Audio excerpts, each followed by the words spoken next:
PM Modi ने सभी राज्यों के मुख्यमंत्रियों से की वीडियो कॉन्फ्रेंसिंग। 4 राज्यों के मुख्यमंत्रियों ने की लॉकडाउन बढ़ाने की अपील। गुजरात लॉकडाउन बढ़ाने के पक्ष में नहीं।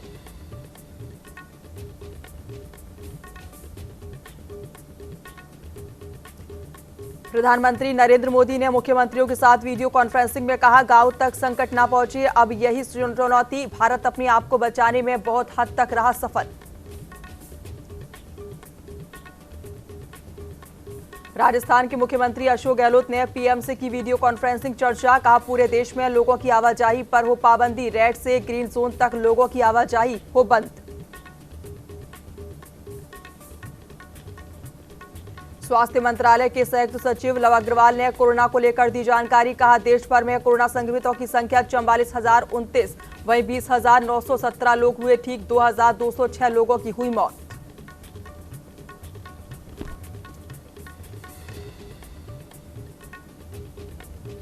नमस्कार, आप देख रहे हैं न्यूज इंडिया और मैं हूं आपके साथ रश्मि कुलश्रेष्ठ। राजस्थान सरकार कोरोना से निपटने के लिए हर संभव प्रयास कर रही है। वहीं पीसीसी उपाध्यक्ष अर्चना शर्मा ने कहा कि राजस्थान सरकार के कामकाज का जिक्र पूरे देश में हो रहा है। प्रदेश में कोई भूखा नहीं रहा।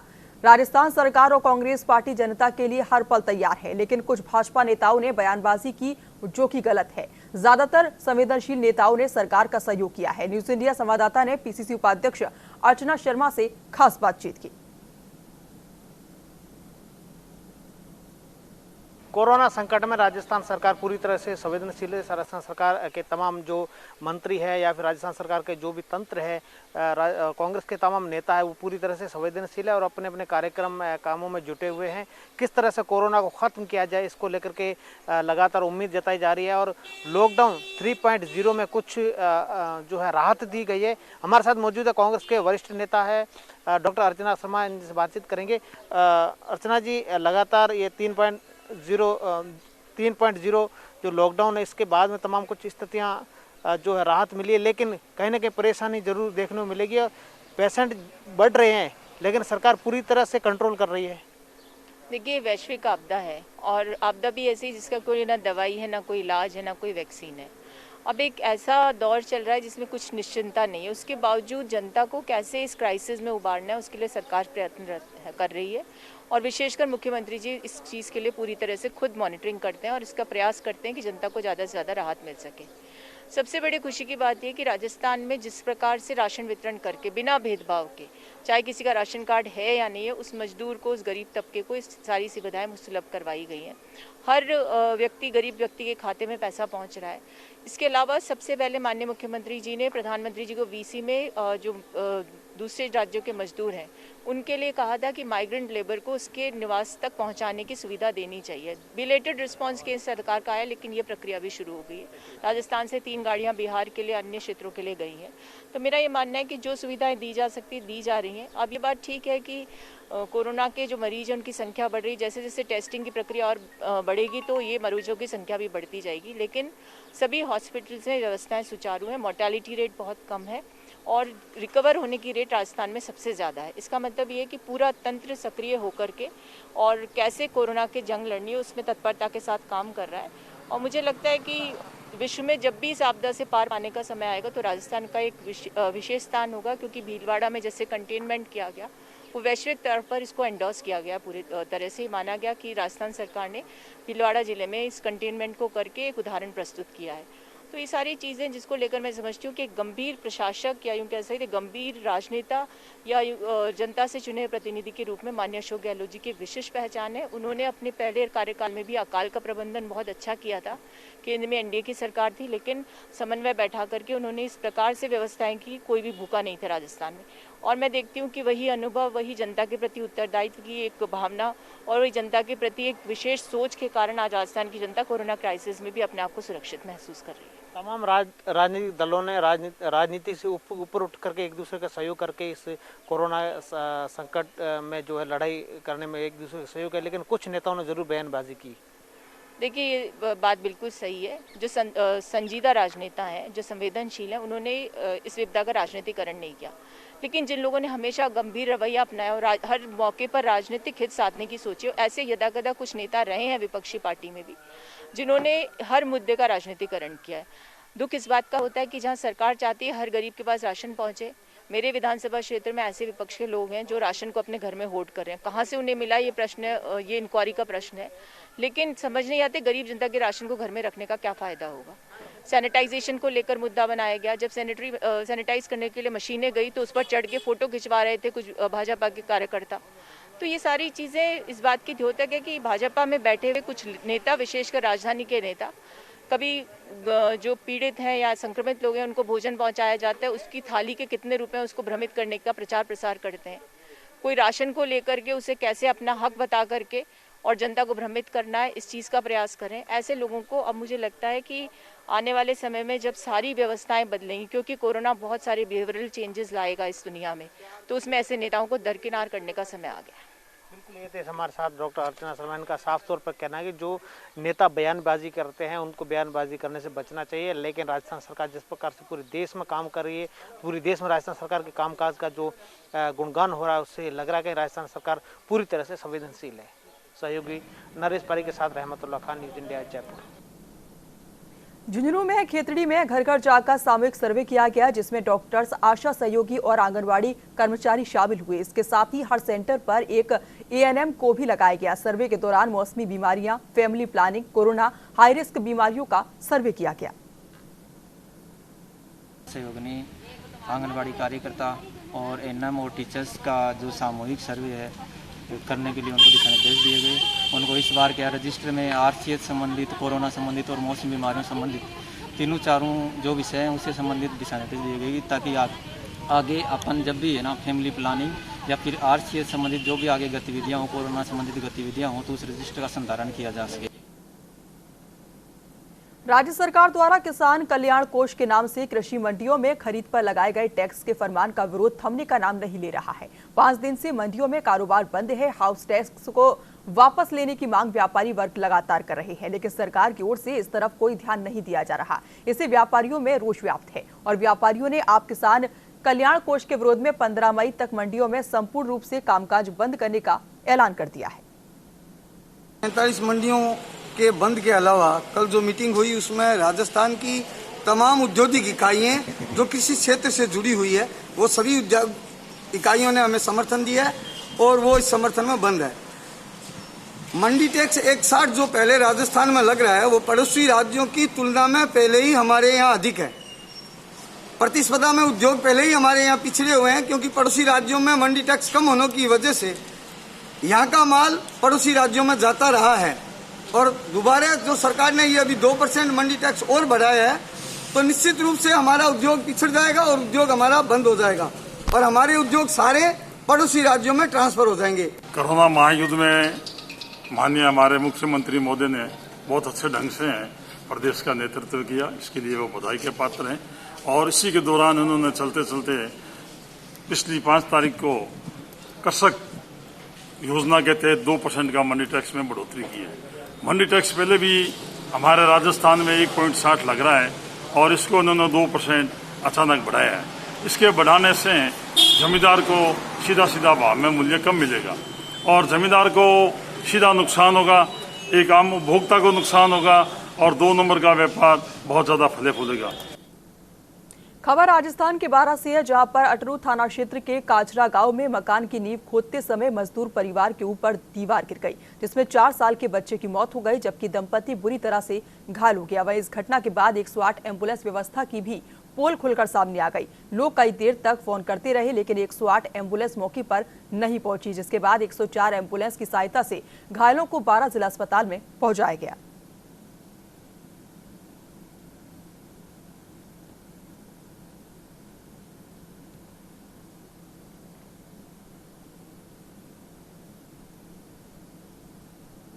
राजस्थान के प्रतापगढ़ में लॉकडाउन के दौरान धरियावद के लसाड़िया चौराहा और गांधीनगर इलाके में लोगों की भीड़ उमड़ पड़ी। दुकानों पर लोगों के झुंड ऐसे दिखाई दिए जैसे उन्हें कोरोना का कोई डर ही नहीं है।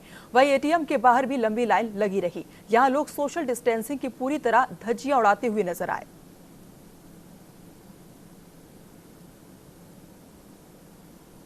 यहां रुकेंगे छोटे से ब्रेक के लिए। आप देखते रहिए न्यूज़ इंडिया।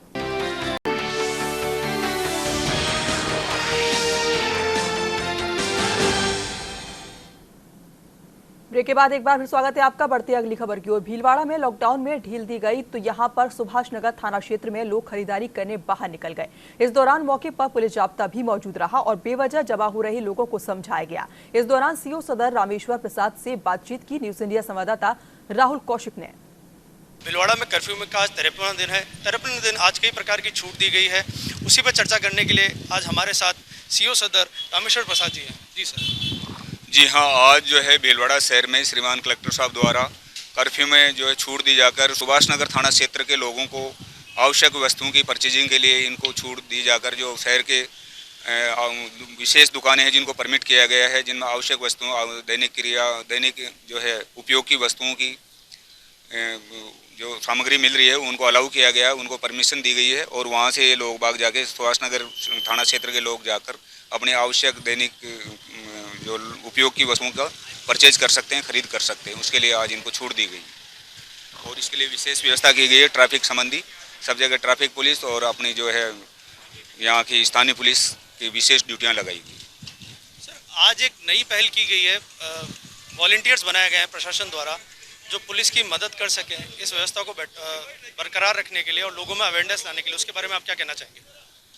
इसके लिए देखिए, जो ये महामारी है कोरोना संबंधित, इसमें लोगों में अवेयरनेस इतने दिन हो गए, लोगों को समझा रहे हैं, पुलिस भी बता रही है, दूसरे मीडिया के माध्यम से और अपने जो है प्रिंट मीडिया के माध्यम से भी लोगों में जो है एक जागरूकता पैदा हुई है और लोग अपने आप इस बात को समझ गए हैं कि इसमें बचाव ही उपचार है।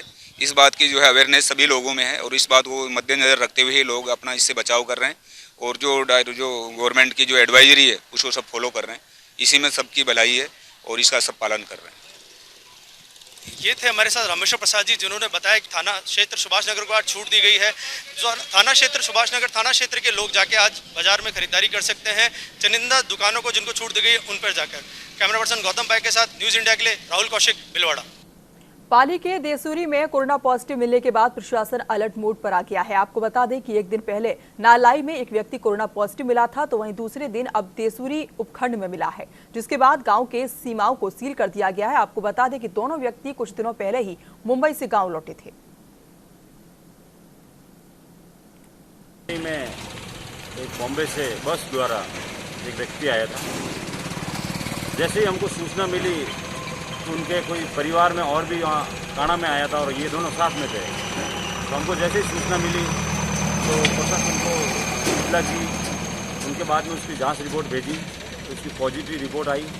पूरा प्रशासन खड़ा है पैरों पे, पूरा नारले को सील करवा दिया है और हम भी, मैं सरपंच शेखर मीणा, पूरी हमारी ग्राम पंचायत 24 घंटे नारले की सेवा में रहेगी। अलवर में 11 नए कोरोना पॉजिटिव मिलने से अब कोरोना पॉजिटिव मरीजों की संख्या 32 हो गई है। अलवर में एक साथ 11 लोगों की पॉजिटिव मिलने से स्थिति गंभीर होती जा रही है। जिला प्रशासन ने काफी मशक्कत के बाद अलवर जिले को नियंत्रण में किया हुआ था, लेकिन अब ग्रामीण क्षेत्रों के साथ साथ अलवर के शहरी क्षेत्र में भी कई कोरोना पॉजिटिव केस मिले हैं।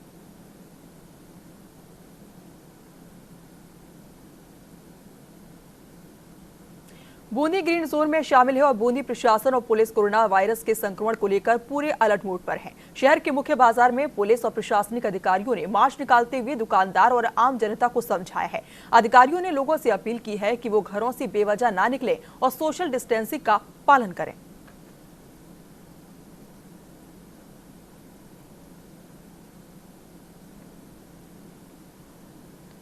दौसा जिले के चांदराना पंचायत के झेरा गांव में भाई बहन के कोरोना पॉजिटिव मिलने के बाद हड़कंप मच गया। ये परिवार अहमदाबाद से गांव आया हुआ था। सूचना के बाद स्वास्थ्य विभाग की टीम परिवार की जांच में जुटी गई। साथ ही लोगों ने फिर प्रशासन से घरों में रहने की अपील भी की।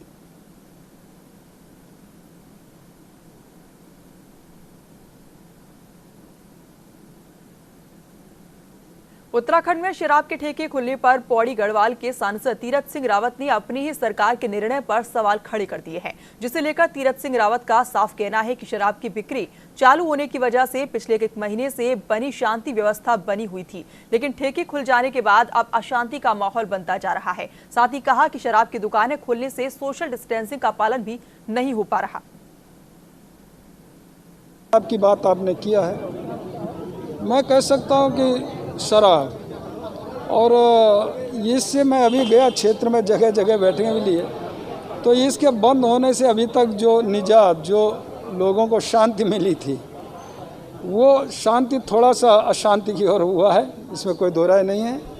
जो लोग 28 दिन 20 दिन घरों में और बड़ा बच्चों के साथ में अच्छा बिताया करते थे, अब इसके होने से तो स्वाभाविक है कि ये जो हुआ है ये इसमें कुछ ना कुछ थोड़ा बहुत शिथिलता आनी चाहिए, बरतनी चाहिए।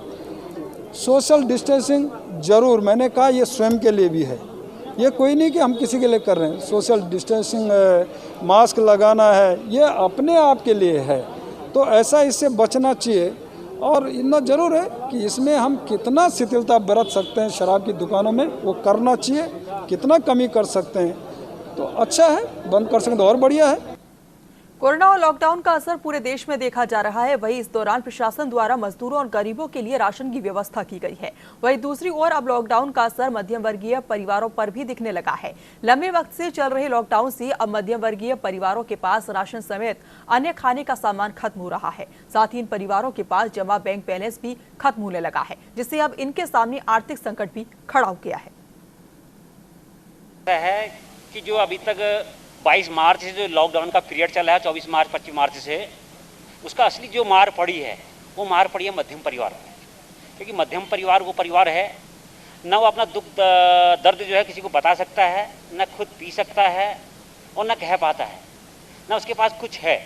और हो क्या रहा है, जितने भी राहत पैकेज चले, जितने भी NGO जो भी डिस्ट्रीब्यूट कर रहे हैं, राहत पैकेज दे रहे हैं, और जितनी भी सरकार की जो योजनाएँ जो आ रही है उसमें जो जनधन खाता है और जो किसान बही खाता वाला जो है और जो श्रमिक कार्ड वाला जो है, जिसमें भी राहत पैकेज जो आ रहा है, 500 रुपया जैसे जनधन खाते में आया, 2000 रुपया जो किसान बही खाते में आया, 2000 रुपया जो आपका श्रमिक कार्ड वालों में आया, वो जो है एक निम्न परिवार में और गरीब परिवार से नीचे वाला जो रहन सहन है उनके लिए आया है।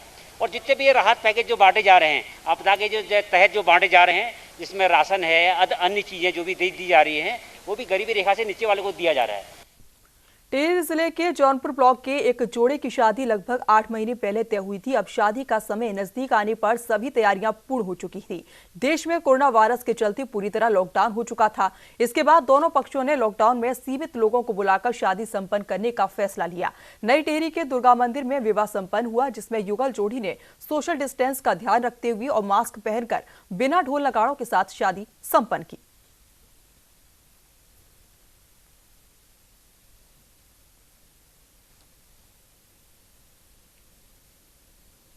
महाराष्ट्र के पुणे से पहली श्रमिक स्पेशल ट्रेन मंगलवार दोपहर करीब 2 बजे हरिद्वार पहुंचेगी। लॉकडाउन के बाद चल रही इस स्पेशल ट्रेन में प्रदेश के गढ़वाल और कुमाऊं के जिलों के लगभग 1200 प्रवासी हरिद्वार पहुंचेंगे, जहां से उन्हें स्क्रीनिंग के बाद विभिन्न जिलों में पहुंचाया जाएगा। हरिद्वार रेलवे स्टेशन पर बाकायदा इसके लिए जिला प्रशासन, GRP और रेलवे की ओर से सभी तैयारियां पूरी कर ली गई हैं।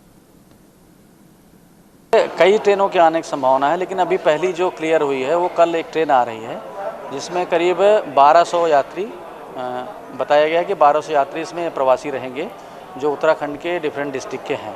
पुणे से आ रही है ट्रेन, जो अभी सूचना मिली है प्रथम दृष्टया कि पुणे से आ रही है, और जिसको कल 2 बजे के आसपास पहुंचने की संभावना है। जैसा लॉकडाउन के दौरान पिछले 2 दिनों से बंद पड़ी ड्राई क्लीन की दुकान में आज सुबह अचानक आग लग गई, जिससे दुकान में रखा सामान और लोगों के कपड़े जलकर खाक हो गए। विकासनगर बाजार की मुख्य सड़क पर यह हादसा सुबह लगभग 4 बजे हुआ है। दुकान के सामने से मंडी जा रहे काश्तकार ने आग लगने की सूचना दुकान मालिक और अग्निशमन को दी। आग लगने की सूचना देने के 1 घंटे बाद अग्निशमन की 2 गाड़ी मौके पर पहुंची, जिसके बाद कड़ी मशक्कत के बाद आग पर काबू पाया गया।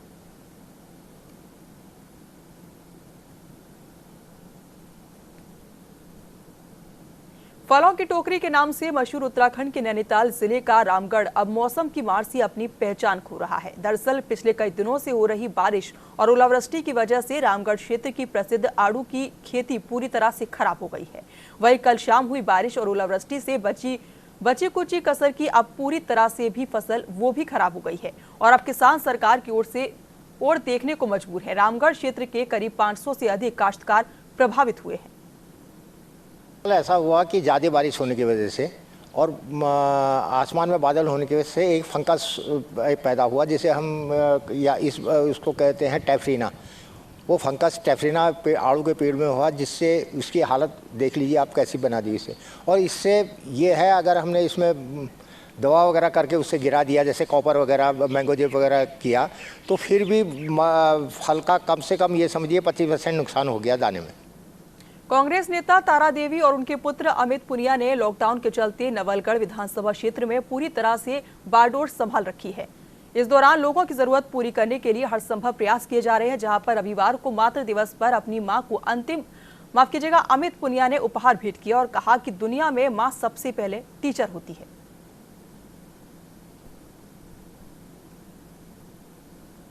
पर हम बातचीत करेंगे वाइस सरपंच तारा देवी जी से, जो महिला कांग्रेस में प्रदेश उपाध्यक्ष और पीसीसी मेंबर भी है। इनसे बातचीत करेंगे। मदर्स डे है, क्या आप इस पर कहना चाहेंगे, और मदर्स डे पर अपने बच्चों के लिए क्या कहना चाहेंगे?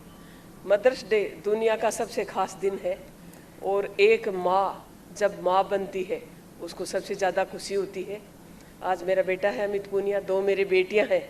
जब मैं माँ बनी थी तो मुझे इतनी खुशी हुई थी। आज मदर्स डे पे ये बच्चे मुझे खुशी दे रहे हैं। माँ के लिए इससे बड़ी कोई खुशी नहीं हो सकती। माँ अपने बच्चों के लिए मरती है, जीती है, इस दुनिया के लिए मरती है, जीती है, अपने परिवार के लिए मरती है, जीती है, अपने बच्चों को जी जान से प्यार करती है। और आज मैं इतना खुश हूँ कि मेरे बच्चों ने मदर्स डे पे मुझे इतना बड़ा एक उपहार दिया है।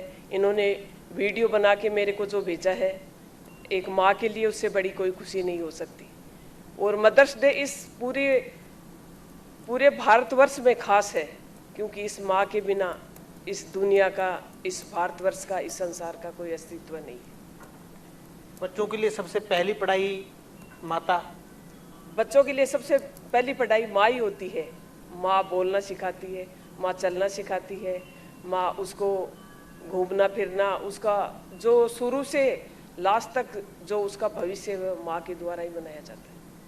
आप भी राजनीति में, आपका बेटा अमित पुनिया भी राजनीति में, आपने कितना उनको मोटिवेट किया? मैंने मेरे बेटे को बहुत ज़्यादा मोटिवेट किया, कभी इसको टोका नहीं।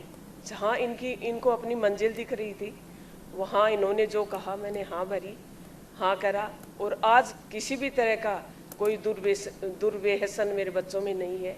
वो मेरी बदौलत कि मैंने इनको टाइम टू टाइम रोकती रही, टाइम टू टाइम समझाती रही और मेरा जो कर्तव्य था उसको वो निभाती रही, तब आज मेरे बच्चे इस लायक हैं।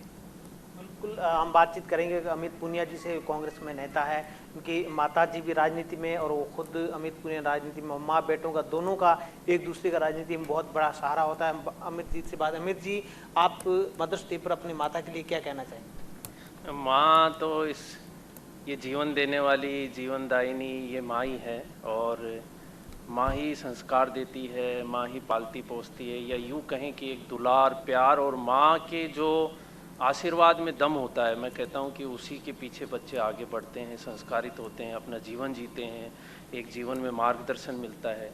तो ये तो एक ऐसा संबंध है, एक ऐसा उपहार है अनमोल, जिसके अंदर यूँ कहें कि शब्दों में इन चीज़ों को हम बयां ही नहीं कर सकते। आप राजनीति में हैं, आपके माताजी राजनीति में, माताजी का कितना जो मोटिवेशन मिलता है आपको, मार्गदर्शन मिलता है? नहीं, मुझे बहुत प्रेरणा मिली इस बात को लेकर के भी। मेरी माँ एक सिंपल हाउसवाइफ थी, पहले गांव की प्रधान बनी, मुखिया बनी, अब दूसरी बार सरपंच है, और अपनी जिम्मेदारियों का वो जिस तरीके से निर्वहन करती हैं, खुद अपने स्तर के ऊपर निर्णय लेकर के, वो मेरे लिए काफ़ी प्रेरणादायी चीज़ें हैं। माता का हमेशा आशीर्वाद रहता है आप पर, और राजनीति में आगे क्या सोचकर आगे क्या कल्पना करते हैं? मेरी कल्पना यही है कि माँ का जो एक आशीर्वाद है और माँ की जो दुआएं हैं, वो दुआएं ही उस व्यक्ति को आगे बढ़ाने में सबसे बड़ा अहम योगदान देती हैं, क्योंकि दुआओं में बहुत बड़ी ताकत होती है। और माँ की दुआ और माँ का प्रेम एक ऐसा प्रेम और दुआ होती है जिसके अंदर मैं कहूँ कि बिल्कुल प्योरिटी, बिल्कुल डिवाइन लव होता है। तो वो तो एक सबसे बड़ा अनमोल उपहार है। बिल्कुल, ये थे हमारे साथ अमित पुनिया जी और उनके माता जी तारा देवी जी। दोनों का राजनीति में उनकी माँ का हमेशा इनका प्रेरणा मिली है। माँ की तरफ से अमित जी पुनिया को अपने बेटे के लिए जो भी होती है, इस दुनिया की सबसे बड़ी पहली टीचर होती है वो अपनी माँ ही होती है अपने बच्चे के लिए। बच्चे को सुखदायी देखने के लिए हमेशा माँ तत्पर रहती है। सहयोगी नरेश पारी के साथ रहमतुल्लाह खान, न्यूज़ इंडिया, जयपुर। फिलहाल अभी के लिए बस इतना ही। तमाम खबरों के लिए आप देखते रहिए न्यूज़ इंडिया।